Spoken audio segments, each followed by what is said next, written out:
good evening to you all. Tonight's Christmas tale is Top Floor, Seasonal Furnishings and Christmas Decorations by Lex H. Jones. Jack Hewis department stores had always held pride of place in the sleepy town of Shellingly. Sat there right opposite the City Hall building, it was the type of shop to which people would come from miles around. Not only were their goods of a high quality that could be relied upon, but they came with a slightly higher price tag, meaning that goods bought from Hewis could be displayed around the home like a badge of honour. And what goods they did! Everything from clothes to home furnishings to toys, and in more recent years, electrical appliances. All the latest VCR models were available, and you only had to go one floor below to find the best display cabinet to put it in. But the best time of year, when Jack Hewis's Shellingly branch would really shine, was at Christmas. The holiday season would mean every window display would become a scene of some imagined winter wonderland. More often than not, these decorative scenes would incorporate some of the products available in the store. If the mannequin family was shown skiing, the equipment they used and the warm clothing they wore would be available in the store. If it were a simple homely scene of a mannequin family sat opening Christmas gifts, the gifts they were opening, and quite probably the tree itself, would be available in the store. But the decorative efforts didn't stop at the window. No, entry through these sliding doors would bring shoppers out of the cold and into a cornucopia of Christmas joy. Animatronic bears and elves, tinsel and twinkly lights around every pillar and display, a grotto on the top floor, seasonal music playing through the sound system wherever you went. Visiting Jack Hewis was like a Christmassy day unto itself. Thomas Cole had strong memories of walking through these doors at Christmas time as a child. Holding his mother's hand, his eyes would widen as he took everything in around him. Even before he got to the toy floor, if he was lucky enough to be taken there, the sheer excitement of walking through these doors was a big part of Christmas to him. As he stood in the doorway now, on the cold evening of 1987, he wasn't filled with quite the same feeling of magic. The department store before him was empty and dead. There were no Christmas decorations, despite it being Christmas Eve, no lights and no festive music. No products of any kind were there to greet his gaze, just empty shelves, units and display towers, with a few stray coat hangers littering the floor. Jack Hewis's senior management had decided, after one economic downturn too many, that the store in Shellingly wasn't viable anymore. So away it went, and just before Christmas too. Now it's just a relic of times gone by, when months ago it was as vibrant and busy as ever. Thomas felt a sensation of guilt around his presence here. He'd been hired as part of the clearing crew to remove all remnants of stock that were left after the final closing down sales, which felt like a betrayal given his happy childhood memories here. Over the past few days, the crew that Thomas worked with had removed every trace of stock and taken it away. All that was left now were the display units themselves. There wasn't really anything left for Thomas to do the last few evenings. The remainder of the crew had moved on to other assignments now, but Jack Hewis's had wanted at least one person there until the end of the contract, and Thomas had drawn the short straw. In all honesty, both Thomas and his employers suspected that Jack Hewis didn't want the extra expense of hiring a security guard, and that Thomas was essentially fulfilling that role now. So, for the past few evenings, he just found himself walking all floors of the shop, making extra sure that nothing had been forgotten. The store felt colder on this evening than it had before. The heating had long since been switched off, and whatever warmth the store had held on to had gone out through the doors and windows, adding to the feel of the life truly having gone out from the place. Thomas shivered and walked away from the doors, deciding he would take the upper floors first as it was further away from the outside doors. The top floor had always been the toy department, which was evident given the colourful murals still present on the walls. The first night of clearing out the stock, Thomas had found a Skeletor figure that wasn't in a packet. He'd wondered if it had been removed by some child who didn't understand the need for it to be bought first, or if it had been part of some display. Either way, it was of no resale value, so Thomas had taken the action figure and placed it on the dashboard of his van.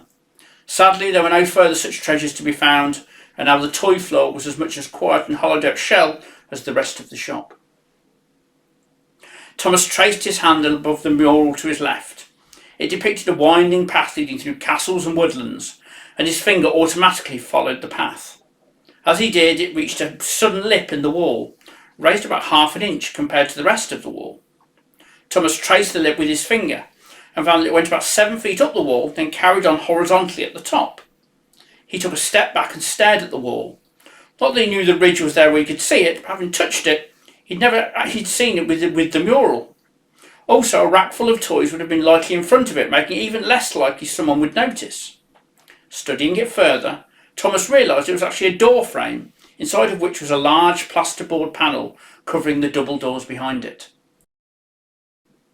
In the absence of a crowbar, or any other tools really, Thomas took one of the metal shelf brackets that lay strewn across the floor and used it to pry the board away from the wall. Thomas fell backwards as it crumbled. The board had evidently been here for some time, and the moment it was pried away from the wall, it couldn't retain its integrity. Breaking away enough of the plasterboard to see the door behind it, Thomas pushed it open. Behind the door, which had been painted thick with a brown lead paint, was a stairwell leading up to another floor, currently dark.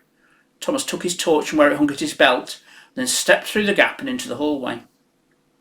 The moment he was through the door, his vision went a little blurry. The air was thick with dust, and he could taste copper on his tongue. Thomas coughed and then shone his torch around the hallway. The decor of this part of the store did not match the rest of it, and in point of fact seemed not to have changed since the 1950s.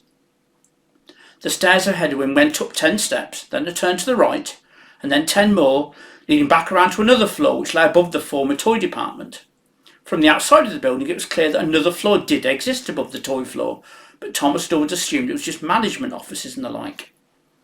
With a slight shrug, Thomas walked up the steps towards the door that lay at the top of them, fingering his ear to try and remove the intermittent ringing that seemed to now be lingering there. The door was painted with the same brown lead as the one hidden behind the mural, but above it was a sign in similar style to the signs above the other doors throughout the store. This one read, "Seasonal Furnishings and Christmas Decorations." There was an entire floor for Christmas decorations, Thomas muttered out loud to himself. The doors were unlocked, although the paint cracked in the middle as he opened them, suggesting the paint had been in an attempt to seal them completely. Thomas found a light switch and flicked it, but it did nothing. The bulbs were long since removed, or the entire floor had been disconnected from the power. Thomas's torch beam would have to suffice. As he shone it around the abandoned old floor, he found himself staring at a window on the past. The entire floor was full of stock, laid out as though it was still in use. Mannequins dressed in seasonal clothing, no, not modern clothing, that much was immediately obvious. Christmas trees and decorations, seasonal bedding and cushions and couch covers, rugs, lights, everything. To the left was an entire living room display, complete with mannequin families sat around an electric fireplace. When he looked over at the family, the metal taste grew stronger and Thomas suddenly coughed violently. The ringing in his ears grew louder and then faded. Thomas shook his head and then carried on exploring. Evidently the air in this place was old and dirty, he thought to himself. Continuing on, Thomas noticed the old televisions present in each family mannequin display. Their screens were tiny compared to the unit Thomas proudly had been in his living room. How did families sit around and look at this? Could they even see anything, he wondered. He wiped the screen and then immediately wished he hadn't. Oh, God damn it! Thomas grumbled as he wiped his hand on his jeans, turning to walk away from the display. As soon as he did, the television switched itself on. Thomas spun around, startled, and stared at the black and white images on the screen. There was no sound, but the television showed a small, fabricated town filled with dummies, made to look like people going about their business and living their lives, some in houses, some out on the streets.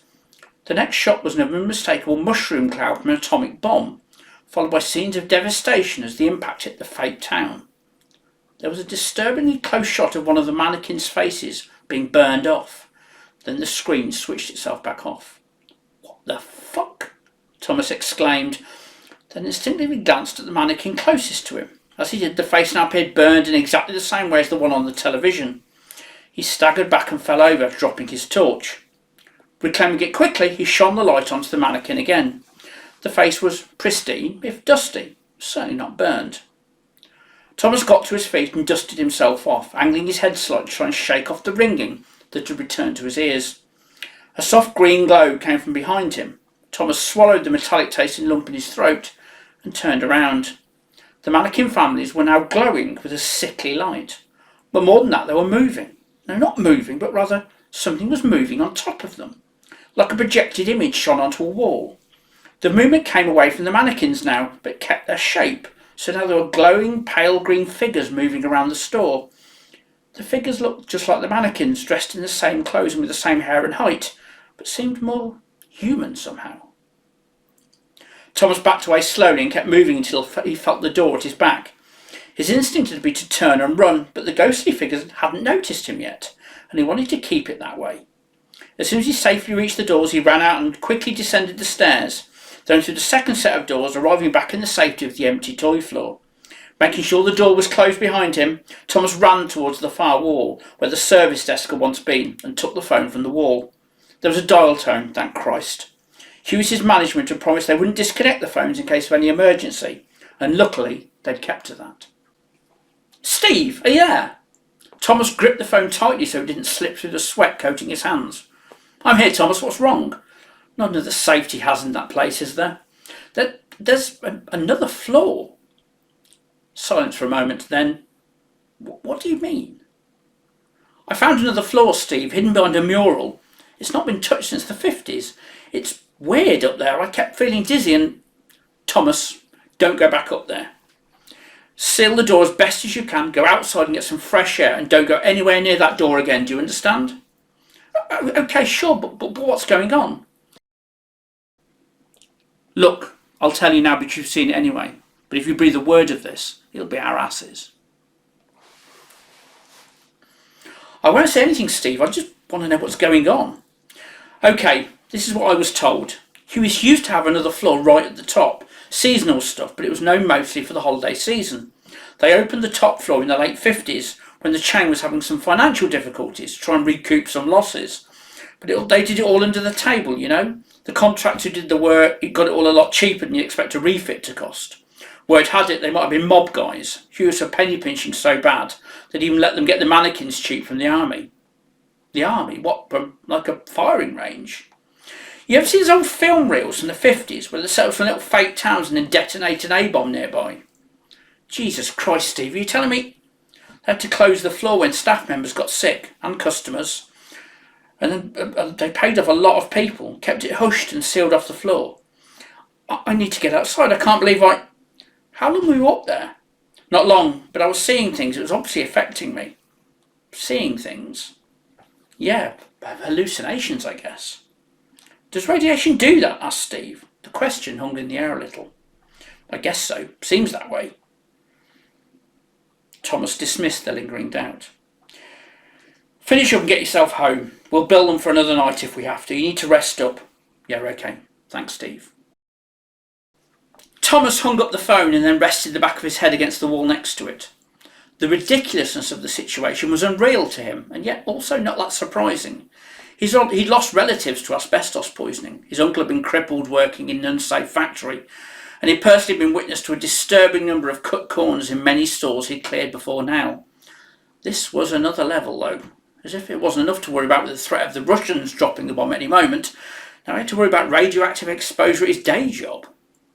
Forcing himself out of his dismay, Thomas walked around the side of the counter and headed for the exit. His hands glanced around his pockets, the same way he did every time he was heading home. Wallet, check. Van keys, check. Keys to lock up the store. Where were they? He hadn't taken them out. Not at any point, and yet they were not in his pocket. Thomas started glancing around the floor, seeing if he'd dropped them somewhere. Even as he did so, he knew what the outcome was going to be. Knew where he'd most probably dropped them. Thomas stared at the double door, half uncovered by the broken plasterboard that now interrupted the colourful mural. He shook his head and took several deep breaths, then pulled the collar of his shirt up around his nose and mouth. It wasn't exactly a breathing mask, but it was the best he could do. Find the keys, then straight back out. Hold his breath as long as he could, then breathe through the makeshift face covering when he couldn't hold it any longer. His torch switched on ready, he opened the door and made his way back to the hidden floor. "Would you like another coffee, dear?" asked the pretty blonde woman at Thomas's side. She leaned over slightly as he sat in his armchair, showing him the half-full coffee pot. "Oh, no, I'm all right, thank you. I don't want to be up all night." "Well, an early night wouldn't be a bad idea for several reasons," the blonde said with an accompanying wink. "I'm not inclined to argue with that," Thomas smiled, leaning forward to kiss her on the cheek. Sitting back in the chair, he flipped the page on the newspaper and continued reading the article that had begun the page before. The words blurred for a moment, and the paper seemed to blacken and crumble in his hands. He blinked a few times, shaking his head to clear it, and then the paper was crisp and white. "Something wrong, dear?" asked the blonde. No, just a little tired, I think. You've been working too hard. That Stephen never lets you catch a break. He just likes jobs to be done with well is all. You know that, honey." Thomas glanced around the living room, the plastic-covered sofa, nicely shining coffee table, the wireless radio, and of course the television set envy of his neighbours. When he tried to see beyond that, to look at the spot where the kitchen door must be, for instance, Thomas's vision blurred and he felt queasy, forcing him to look away. The bright colour of his living room, the pretty red-lipped blonde at his side, and he immediately felt better and forgot why he was even looking away. "Oh, that's funny," said Thomas, reading another article. "There's a new horror film showing at the drive-in. Apparently there's nurses on hand, in case anyone gets too frightened." "Oh, I'm not fond of all that. Please don't take me to a horror show," said the blonde. "You don't enjoy a good ghost story?" "Not the way they're done in films. It's just a spook show for children, Thomas, not like real ghosts." "Then what are real ghosts like, Little Miss Expert?" Thomas laughed, pulling the blonde onto his lap. "Sadness," she replied, sitting sideways on his lap and looking straight at him. "Chances never taken, opportunities missed, regrets never corrected, and sometimes, well, I think sometimes you get ghosts of lives never lived.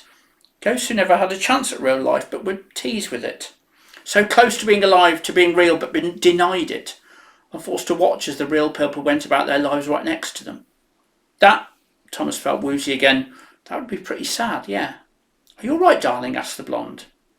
Thomas looked at her face, and that perfect, beautiful face now looked like melted plastic, charred and burned with the hair singed away completely. With a cry, he fell back to the floor, banging his head on the floor, the impact cushioned only by the thick rug. He winced at the impact. When his eyes opened again, he was sitting at a large, dark ceiling with regularly spaced and clearly disused strip lights.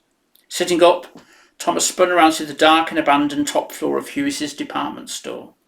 The various displays of Christmas decorations, large and small, all coated in dust and darkness. Where was... Thomas stumbled out of the old living room display, nearly knocking over the plastic Christmas tree. His ears were ringing, and he could taste copper stronger than ever before, and he felt hot. "Thomas," a saccharine voice called from the darkness. "Don't leave me, dear. Alone in the darkness again. We could be so happy."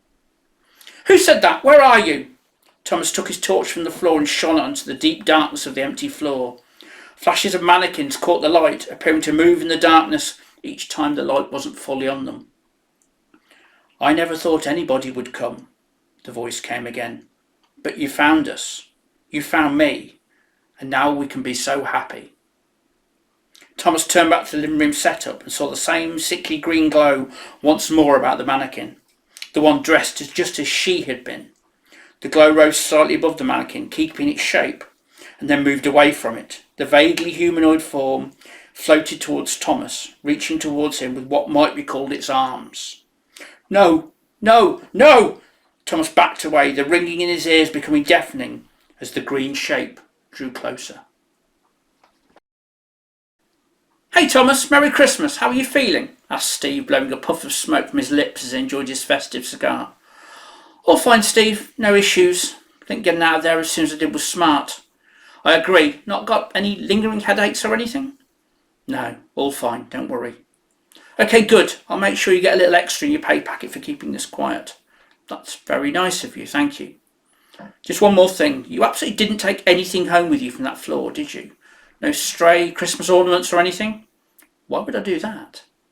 "Souvenir or something, I guess. Just making sure. So I think you'd probably be more home than you bargained for." "No need to worry about that, Steve. I came home alone. Definitely didn't bring anything with me." "Okay, good. Well, have a nice Christmas. And I'll see you after the holidays." Thomas hung up the phone and smiled. His face itched where the phone had been against it. When he scratched it, several dry, crisp flakes of skin peeled away and fell to the floor. He looked down and frowned, his vision blurred slightly by the cloudiness that had filled his right eye. "Who was that, dear?" asked the pretty red-lipped blonde. "Just Steve, wishing a Merry Christmas," Thomas replied. "Oh, ain't that lovely?" The blonde placed a hot cup of cocoa next to Thomas, kissed him on the cheek, and then went back to the kitchen to work on dinner. Thomas smiled to himself. His hair had a beautiful haze preventing him from focusing on anything. He had vague flashes of memory of leaving work the night before, loading a few things onto his van, then driving home. But it felt like a half-forgotten dream. It would fade soon. Thomas looked about himself and thought that it had started to snow in his living room. It was actually just twinkling lights in the air, as they were catching fire in tiny sparks.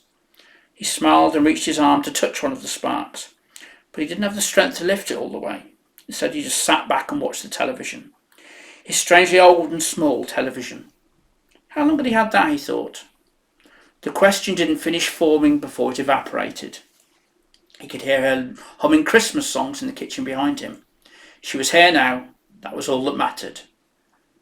Nobody should be alone at Christmas. Thank you for indulging me and for listening to Lex's terrific story. And in honour of the patron saint of Christmas, Noddy Holder, it's Christmas!